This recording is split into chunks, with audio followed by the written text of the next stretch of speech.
So, welcome to April's edition of Working in Sustainable Technology. Today, we are going to be looking at the topic of food waste. It's quite an often quoted fact that I think it's around a third of all of the food that we produce is lost or wasted each year. And that trend, worryingly, is actually increasing year on year rather than decreasing. The UK throws away around 9.5 million tonnes of food waste in a single year. Even though I think there are over 8 million people that are in food poverty. So not only is it a huge social issue, but a huge environmental and climate related issue, because most of those 9.5 million tonnes of food are sent to landfill, where they break down and release huge amounts of greenhouse gases, including methane, which is, 25 times more potent than CO2. And this food, 60% of this waste comes from the home, 40% comes from businesses and hospitality. So it's very clear that change needs to happen in both of those domains to really solve this problem. And today we are joined by two people who are solving this problem, or aiming to, on either side of that equation. So we're joined by Phil Diamond, founder of toTable, who are focused on the domestic side of that problem.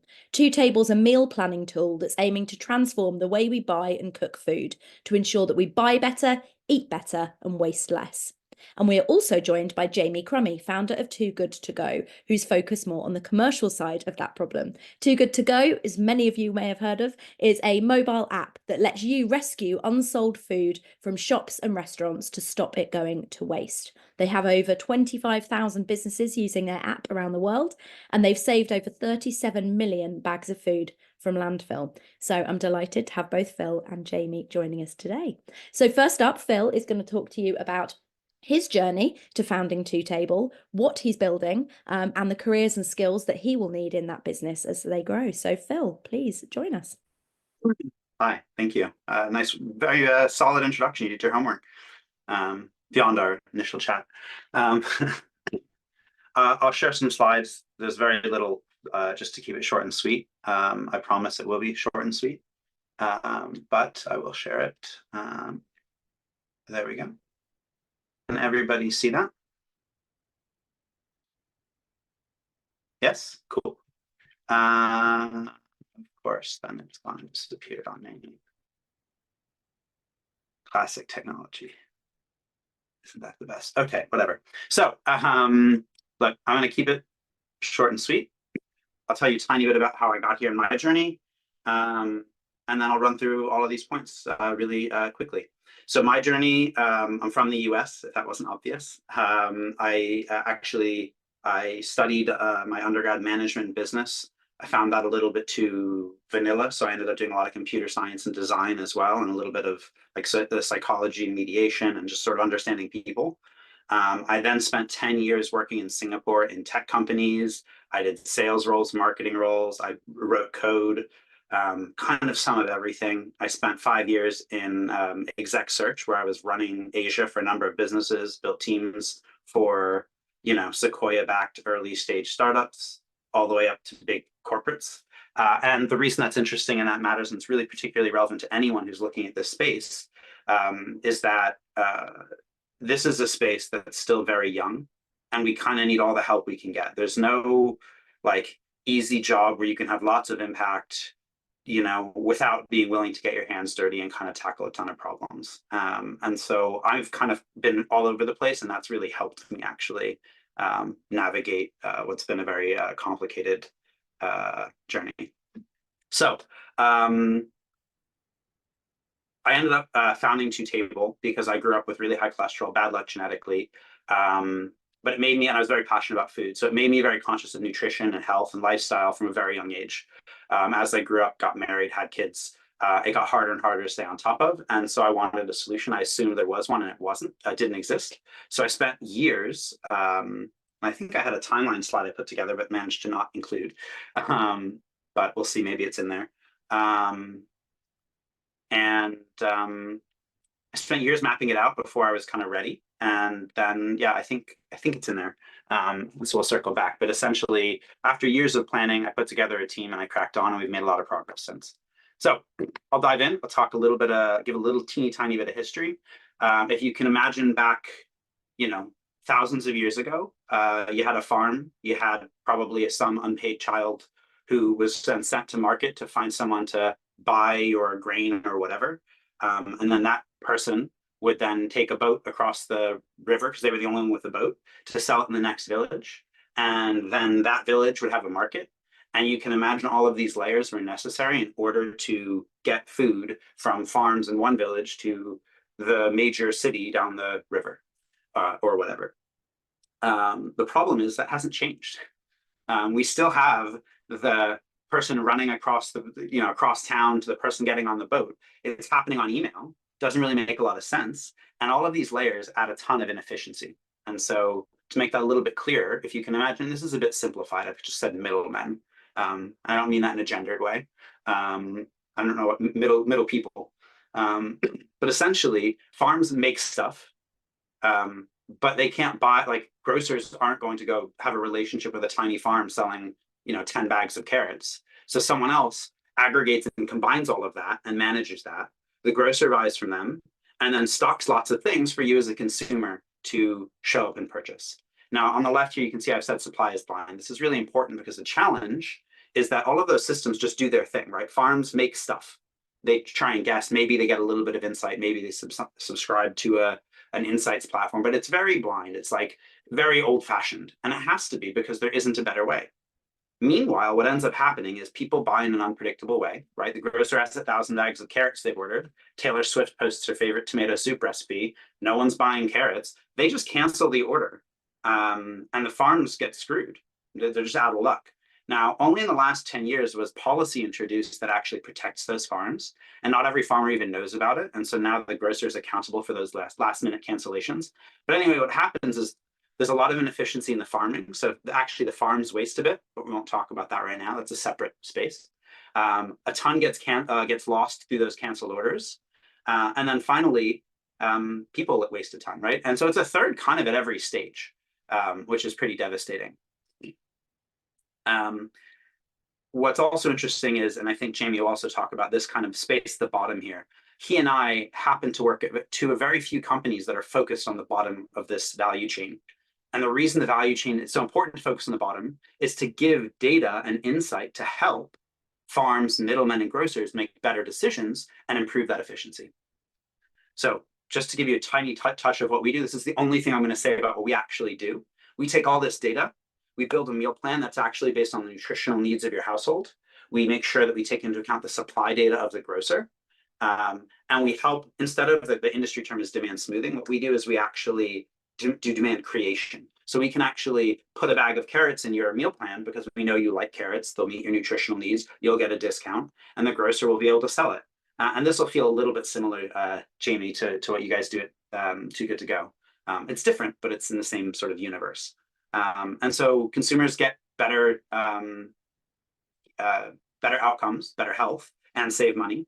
And grocers waste less food. And so it creates the symbiosis in the food chain that eliminates that waste all the way up the top again. And so, like I mentioned, I spent a couple of years building this. I was actually a pitch competition finalist just early last year. So I only incorporated the company last year, finalized the team. We're in conversations now with a number of major grocers in the UK, in Spain, in Australia, in the US. One of those grocers is looking to make an investment potentially. And we are finishing a prototype this week that will go on to power research for the UN Environment Program next week to help figure out how we reduce waste for consumers in a scalable, sustainable way. And that's going to be focused on the US initially, and we've got a bunch of other research slated for sort of the year to come. So that's it on us. Fundamentally, if we can help consumers save money, that puts money in their pockets to spend on other things. We can help farmers make more money. They're the backbone of society. If we don't have food, we all die. And so it's currently an underserved community that we want to serve better. Finally, improving health benefits everyone. And if you're less sick, you're going to miss less work, you're going to miss less school, and all boats rise with the tide. So summing it up, wrapping it up, if we want to waste less, we need to work together. It can't be done independently. We can't. There's no competitors here. Jamie and I, we are tackling similar problems, similar space. We probably will compete, but Jamie, like I said, I'm putting you on the spot here. I want to work together. Let's put something in the diary. Let's figure it out. It's a team effort, and there's no way that anyone's going to do it alone. And I think that's really important as you're exploring this field. There's no siloed solution. This is so multidisciplinary. And so when you say food waste, you're really talking about food, health, supply chain and logistics, retail, economics, policy and politics. It's this megalithic problem. And so we need every skill under the sun. In our case, we're working with chefs, nutritionists, software engineers, economists, politicians, like really honestly, restaurateurs, you name it. We need all the help we can get. It's kind of sink or swim here, right? If we don't have food, we're kind of screwed as a society. So I'll leave it there. Very foreboding. That's great, Phil. Thank you so much. And thank you for sharing that journey. And you're right, it is such an interconnected problem, and one where there are as many social health related issues as there are environmental and climate related issues. And I actually hadn't realized going into that talk how much what you were building was actually addressing some of those issues as well, especially to bringing in that farmer piece. So yeah, thank you so much for that. And Jamie, did you need co-hosting rights, Jamie, to share slides, or are you just going to chat? I'll just chat if that's okay. Absolutely fine. Yes, go for it. So hey folks, so I've been asked to talk about a few things. So I've got what I was really going to touch on was a bit about my journey, how the sort of company got started and the success and failures we've gone. But I think one of the important things that I've been asked to chat on here, I'm just looking at my notes, is really how I transitioned into the sustainability sector as well. So for me, maybe I'll start off with my journey, and it kind of answers some of that first question there. How did I transition into the sustainability sector? So in essence, I've always been someone who's been like super passionate about social and environmental impact. And that's been the motivation for me through my academic and also professional career. And it was really when I was actually out in Australia was where I first encountered food waste itself. I wasn't someone who, whose parents were farmers or, restaurateurs. So I didn't necessarily grow up around food waste, even though we all have. It just happens quite subconsciously within our lives, right? So I was out in Australia. I was working with a human rights organization over there. And I was also having a few different jobs, one of which was working in the events industry. And this was when I first encountered food waste at scale. So it was my role to, unfortunately, throw away a lot of food. And that in itself becomes quite a visceral experience when you're filling up a 150-litre bin after 150-litre bin, especially when you've just finished a 10-hour shift and you're pretty hungry. So that idea very much like germinated. And then I came back to the UK. I was working with another human rights organization, and we had an event which was hosted for, or catered by, I should say, people who rescued food from bins. They were dumpster divers, which is always good fun. And it got me thinking, this was amazing that people were repurposing this food, but wouldn't it be great if we could rescue that food before it hit the bin?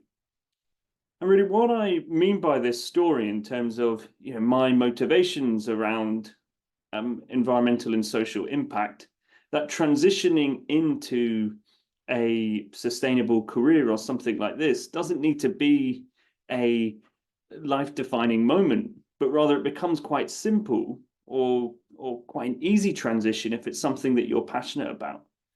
And I was and still am incredibly passionate about social and environmental impact.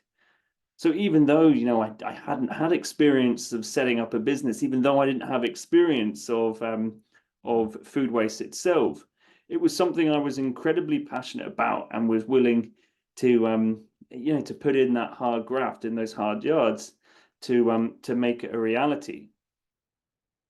And with that, I'd always struggled with this, particularly in the early years when people would refer to myself as an entrepreneur.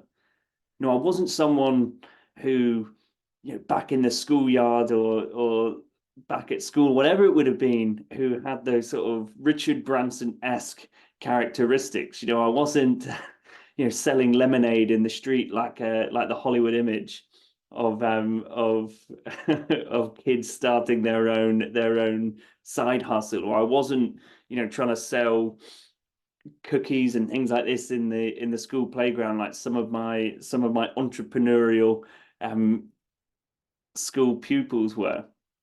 You know, I was just a normal bloke, a normal kid who enjoyed playing football, who enjoyed playing rugby, and enjoyed hanging out with his mates. So this whole notion of people, you know, referring to me as an entrepreneur was something that I struggled with. I was like, I've just realized a problem and I'm trying to create a solution for that. And it wasn't until a few years later in which I started to embrace that that term of entrepreneur, but rather I like to use the term social entrepreneur. It's about using business as a means to address social and environmental challenges that we as society face.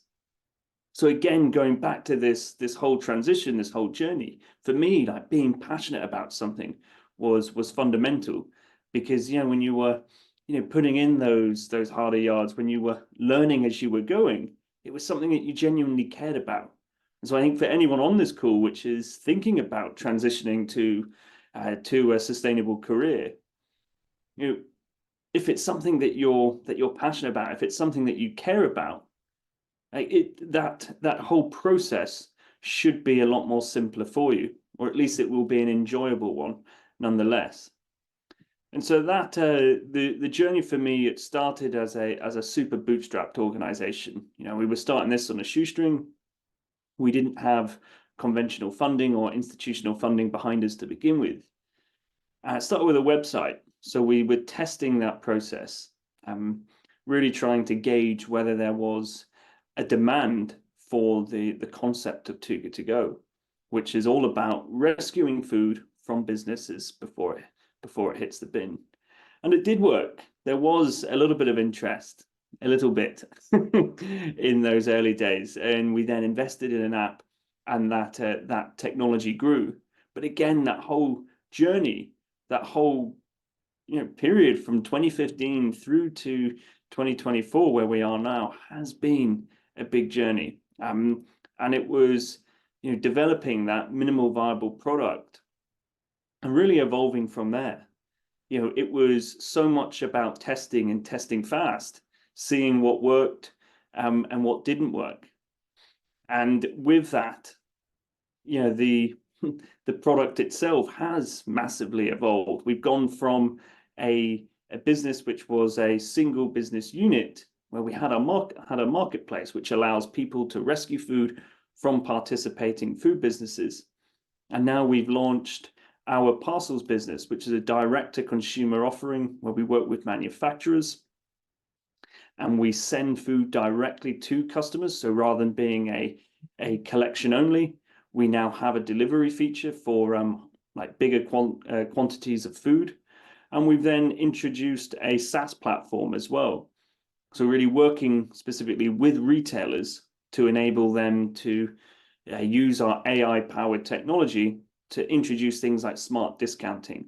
So in their reduce to clear processes in retail, looking at things like weather patterns to enable them to really stop their food waste before it actually happens. And then if there is any food left over, that goes back into the marketplace. So really creating a holistic offering here. Where we're at now as an organization, as I say, is far removed from where we were back in 2015 when this was all starting on a kitchen table. As a business now, we're operating in 17 countries. We've got 3 business lines, as I mentioned, and we've now rescued over 300 million meals from going to waste. So the impact now, we're sort of really riding that hockey stick growth, which is a super exciting time for us now, because that impact, as I say, that we can deliver is really going on to that next stage and that next level.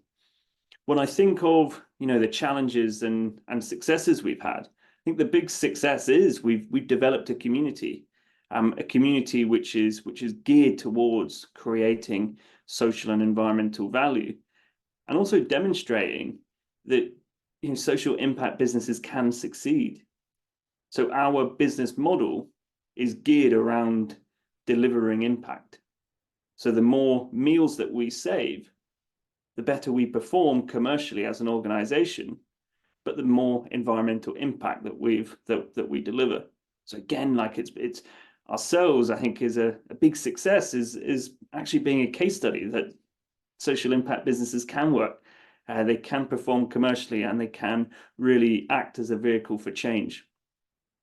When we think of those challenges, I mean, there's been huge amounts of challenges that we've faced. I think the biggest one we had was around COVID. At that time, we had one business line, and it centered predominantly around food service.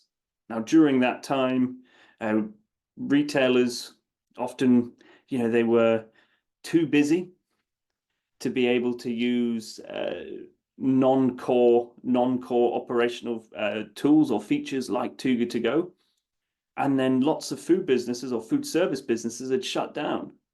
So the majority of our business had sort of closed down overnight. This, however, didn't mean that food waste itself had stopped, but rather it had gone further up beyond that supply chain, or further down that supply chain. So for us as a business, it was a huge challenge. Like our revenue streams were hugely hampered. And so they really tested us in terms of resilience. It tested us in terms of how we could adapt and sort of tweak our business model to reflect those circumstances. And it was also like a really awful time because so many of our partners weren't able to bounce back after COVID itself. But what we ended up doing here was started working with businesses who had food waste, but further down the supply chain, so working with manufacturers. And this actually became the inspiration for our latest business line, which was working within the parcels business. But lots and lots of challenges along the way. But I think that's part of the fun. When everything's super easy, it isn't as rewarding as when there are some of those challenges which you can overcome. So I'll pause there, but hopefully that's given you a bit of a flavor in terms of the journey we've been on and that transition into sustainability. That's brilliant. Thank you so much for sharing that journey with us, Jamie. I really appreciate it. And I love, that example of turning those challenges into opportunities. That's great. Very inspiring.